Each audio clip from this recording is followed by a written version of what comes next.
नमस्कार दोस्तों, बात करेंगे कि जो कार्नोट इंजन है वो क्या होता है, कैसे काम करता है और किस चीज़ पर डिपेंड करता है और कार्नोट साइकिल की एफिशिएंसी को हम किस तरह से इंक्रीज़ कर सकते हैं, इसके बारे में भी जानेंगे।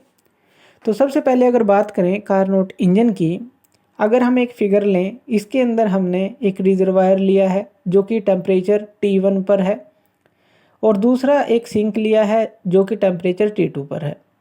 बीच में हमने लगा दिया है कार्नोट इंजन। अब क्या होगा, जो ये कार्नोट इंजन है रिजर्वायर से यानी कि जहाँ पर T1 टेम्परेचर है वहाँ से हीट लेगा और हमें वर्क डन देगा, यही होगा इंजन। तो अब यहाँ पर अगर हम बात करें इसकी एफिशिएंसी की, इसकी एफिशिएंसी का फॉर्मूला क्या होता है। जो एफिशिएंसी होती है कार्नोट इंजन की वो होती है 1 - T2/T1। ये एफिशिएंसी होती है। T2 कौन सा टेम्परेचर है, सिंक का यानी कि लोअर टेम्परेचर। T1 कौन सा टेम्परेचर है, यानी कि रिजर्वायर का जो कि ज़्यादा है। अब यहाँ पर अगर हम देखें जो कार्नोट इंजन है, यहाँ पर ये टेम्परेचर लिमिट जो होती हैं वर्किंग फ्लूइड की, यानी कि जो रिजर्वायर है और जो सिंक है, इसके ऊपर ये डिपेंड करेगा, वर्किंग मीडियम पर डिपेंड नहीं करेगा। जो ये टेम्परेचर लिमिट हम सेट करते हैं, यानी कि जो T1 टेम्परेचर हो गया और T2 टेम्परेचर हो गया, जिसके बीच में इंजन को काम करना है, इसके ऊपर ये हमेशा डिपेंड करता है। अगर इसके लिए हम कार्नोट साइकिल को देखें तो कार्नोट साइकिल के अंदर जो है, जो वर्किंग सब्सटेंस होता है वो एक साइक्लिक ऑपरेशन के अंदर चलता है। अगर हम PV और TS डायग्राम इसके अंदर देखें तो यहाँ पर हमें 2 आइसोथर्मल प्रोसेस मिलती हैं और 2 रिवर्सिबल एडियाबैटिक और आइसेंट्रोपिक प्रोसेस मिलती हैं। ये प्रोसेस मिलती हैं हमें, जहाँ से कार्नोट साइकिल की एफिशिएंसी निकल कर आती है, जो हमने अभी डिस्कस किया 1 - T2/T1।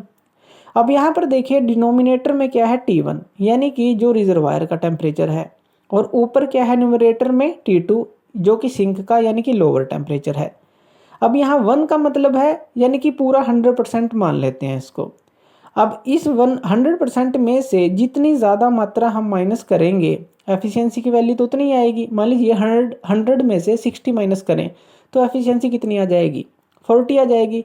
इसी तरह से जो ये T2/T1 का रेशो है, ये जितना कम होगा उतनी ही एफिशिएंसी ज़्यादा होगी। यानी कि 100 में से अगर हम 50 माइनस करें तो 50% एफिशिएंसी, 100 में से 40 माइनस करें तो हमारे पास कितनी आ जाएगी, 60% एफिशिएंसी। 100 में से 10 माइनस करें तो 90% एफिशिएंसी आ जाएगी।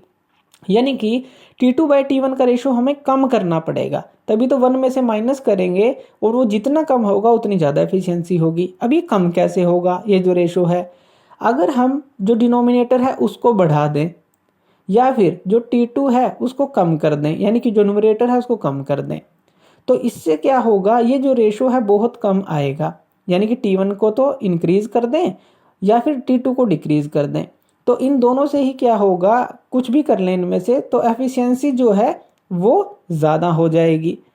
तो यानी कि अगर एफिशिएंसी हम इंक्रीज करना चाहते हैं तो हमें T1 को इंक्रीज करना पड़ेगा या फिर T2 को डिक्रीज करना पड़ेगा।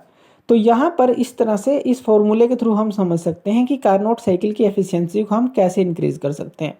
और ये हमने समझा कि कार्नोट इंजन जो है वो टेम्परेचर लिमिट्स पर डिपेंड करता है, जो कि वर्किंग फ्लूइड जहाँ पर काम कर रहा है, जैसे T1 और T2 पर, यानी कि डिपेंड करेगा, ना कि वर्किंग मीडियम पर या कहीं की वर्किंग फ्लूइड पर, सिर्फ उस पर डिपेंड नहीं करेगा।